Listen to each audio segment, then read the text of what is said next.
The Vantari Dominion had conquered 11 star systems without losing a single fleet engagement. Their commanders had grown accustomed to the sight of enemy ships crumbling before the first volley, to alien admirals begging for terms before the second.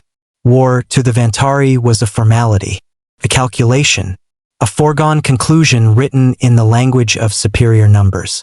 Fleet Marshal Kade had never lost a battle in 30 years of service.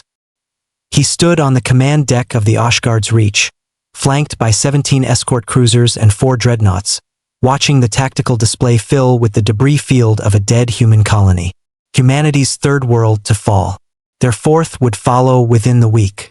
"Marshal, we have a contact," said his sensor officer.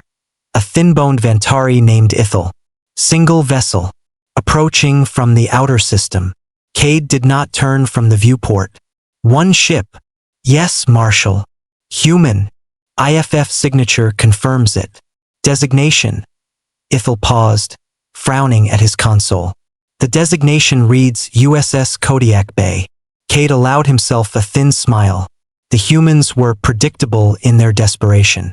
A single ship, sent to harass a fleet of 22, was either an act of suicidal defiance or a diversion for a larger force still hiding in the dark. Either way, it changed nothing. Target it. Destroy it before it gets within weapons range. 200,000 kilometers away, Captain Dana Whitcombe sat in the command chair of the Kodiak Bay and watched the enemy fleet bloom across her tactical display like a field of hostile stars. "That's a lot of ships," said her XO, Commander Rafe Ostrowski, standing at her shoulder. 22, Whitcombe said. "For dreadnoughts, the rest escorts and cruisers." She didn't blink. "Helm, take us in. Standard approach vector, weapons hot." A young ensign at the navigation console, barely 2 years out of the academy, named Priya Talwar, looked up with wide eyes. "Captain, with respect, we're one ship." "We are," Whitcombe agreed. "Talwar, plot the course." The bridge crew exchanged glances, but no one argued further. That was the thing about serving under Dana Whitcombe. She'd commanded a destroyer at the Battle of Perseus Rift, when 3 human ships had held a choke point against 40 Vantari raiders for 6 hours until reinforcements arrived. She had a reputation for doing math differently than everyone else. "Comms," she said. "Open a channel to the Vantari fleet. Translate to their tongue." "Channel open, Captain." Whitcombe leaned forward. "This is Captain Dana Whitcombe of the USS Kodiak Bay, representing the Terran Coalition Navy. You are ordered to withdraw from this system and cease hostilities against human colonies. Effective immediately." There was a pause of nearly 10 seconds, an eternity in a war fought at the speed of light lag, before laughter crackled back through the channel. Vantari laughter, low and grinding like stone on stone. "One ship," came the reply, translated into flat, synthetic English, "orders a war fleet to withdraw." Fleet Marshal Kade's voice carried genuine amusement. "Human, I admire the audacity. I will grant you the honor of dying first." The channel closed. Whitcombe sat back. "Well," she said, "that went about as expected." The Kodiak Bay was not, by any conventional measure, a warship built for a fair fight. She was 700 meters of matte black hull, bristling with weapon systems that no Vantari sensor array had ever catalogued, because no Vantari sensor array had ever needed to. Humanity had spent the first 2 years of the war losing. Losing worlds, losing fleets, losing hope in some quarters. But humanity had also spent those 2 years building something in the shipyards above Ceres and Titan that the Vantari knew nothing about. They called the program Ironclad. Whitcombe's ship was the first of her class to see combat. "The enemy fleet is accelerating," Ostrowski reported. "They're not slowing down. They think this is target practice." "Let them think that," Whitcombe said. "Talwar, close the range to 40,000 kilometers and hold." Weapons officer. Status on the array. At the weapons station, Lieutenant Commander Devon Okafor didn't look up from his console. Phase lance capacitors at 98%. Captain. Point defense grid online. Torpedo bays loaded and ready. Good. Whitcombe watched the enemy formation tighten as it closed the distance. The 4 dreadnoughts pulling ahead of their escorts, eager for the kill. 22 ships, all of them converging on one small, stubborn point of light in the dark. "They're entering weapons range," Ostrowski said. His voice had gone tight. "So are we," Whitcombe said quietly. "Okafor, fire." What happened next would be studied in Vantari military academies for the rest of the Dominion's existence. Assuming, after this day, the Dominion had academies left to study anything.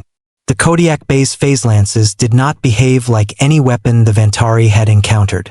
They did not simply strike a target and dissipate. They punched through shielding as though the shields were a polite suggestion, and where they struck hull, they did not merely burn. They unmade, tearing structural integrity apart at a molecular level that Vantari armor plating had no answer for.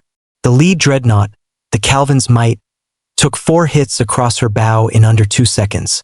She did not explode dramatically the way ships in old Vantari war footage did. She simply stopped being a coherent shape, her forward third dissolving into a spreading cloud of debris and atmosphere, venting crew and cargo alike into the vacuum. On Oshgard's reach, Fleet Marshal Kade rose from his command chair so fast it nearly toppled. "Report. What in the void was that?" "Calvin's Might is gone, Marshal," Ithel said, his voice cracking. "Just gone. Weapons signature doesn't match anything in our database. Return fire. All ships, engage. Full spread. Now." The Vantari fleet unleashed everything it had. Hundreds of plasma bolts and disruptor beams lanced across the void toward the single human ship. For a moment, the Kodiak Bay vanished entirely inside a storm of alien fire. Then the light cleared. She was still there. Her shields had flared bright gold, absorbing the barrage and bleeding the excess energy away in shimmering arcs across her hull. Not a single shot had penetrated. "Shields holding at 81%, Okafor reported, his voice steady despite the tremor of adrenaline underneath. "Captain, they threw everything they had. We barely felt it." Whitcombe allowed herself one breath. Just one. "Return fire. All batteries. Target the escorts first. Don't let them regroup." What followed was not a battle. Battles have a rhythm, a back and forth, a sense of contested outcome. What followed was closer to an execution. The Kodiak Bay moved through the Vantari formation like a blade through smoke, her phase lances finding gaps in shielding that the Vantari fleet computer insisted did not exist, her point defense grid swatting away incoming torpedoes as casually as a man brushing off rain. Ship after ship fell out of formation, crippled or destroyed, until the tactical display that had once shown 22 proud vessels of the Dominion now showed 6, scattering in every direction, no longer an armada but a rout. On the Oshgard's reach, Fleet Marshal Kade stared at the wreckage of his life's work spreading across the display and felt something he had not felt in 30 years of unbroken victory. Fear. "Marshal," Ithel whispered. "Orders." Kade's hands trembled on the arms of his command chair. 30 years. 11 systems. And it had taken a single human ship less than 11 minutes to turn his fleet into a graveyard. "Signal full retreat," he said, the words tasting like ash. "All ships withdraw. Immediately."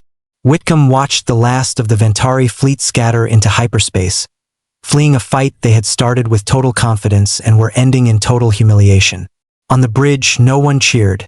There was only the quiet, heavy silence of people who understood exactly what they had just done, and what it meant. "Captain," Talwar said softly. "We won." "We did," Whitcombe said.